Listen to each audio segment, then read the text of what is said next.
ଟିକିରି ହରିହର ବୋଲବମ୍ ସଂଘ ପକ୍ଷରୁ ଭକ୍ତିମୟ ଜଳାଭିଷେକ ଯାତ୍ରା ଅନୁଷ୍ଠିତ।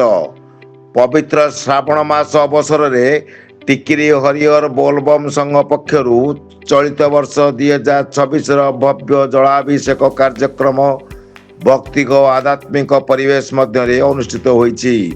ସଂଘର ଶତାଧିକ କାଉଡ଼ିଆ ଭକ୍ତମାନେ ସୋରିଷ ପଦର ଅଞ୍ଚଳରୁ ପବିତ୍ର ଜଳଭାର ନେଇ ହର ହର ମହାଦେବ ଓ ବୋଲବମ୍ ଧ୍ୱନିରେ ଏକ ଶୋଭାଯାତ୍ରାରେ ବାହାରିଥିଲେ। ଭକ୍ତମାନେ ନିଷ୍ଠା ଓ ଶ୍ରଦ୍ଧାର ସହ ପଦଯାତ୍ରା କରି ପୋଡ଼ାପାଡ଼ିସ୍ଥିତ ପାତାଳେଶ୍ୱର ଶିବ ମନ୍ଦିରରେ ପହଞ୍ଚି ବାବା ପାତାଳେଶ୍ୱରଙ୍କ ଶିବଲିଙ୍ଗରେ ପବିତ୍ର ଜଳାଭିଷେକ କରିଥିଲେ। ଏହି ଧାର୍ମିକ କାର୍ଯ୍ୟକ୍ରମରେ ବହୁ ସଂଖ୍ୟକ ଶିବଭକ୍ତ ଓ ସ୍ଥାନୀୟ ଶ୍ରଦ୍ଧାଳୁମାନେ ଯୋଗ ଦେଇଥିଲେ। ସମଗ୍ର ଅଞ୍ଚଳ ହର ହର ମହାଦେବ ଧ୍ୱନିରେ ପ୍ରକମ୍ପିତ ହେବା ସହ ଭକ୍ତିମୟ ପରିବେଶ ସୃଷ୍ଟି ହୋଇଥିଲା।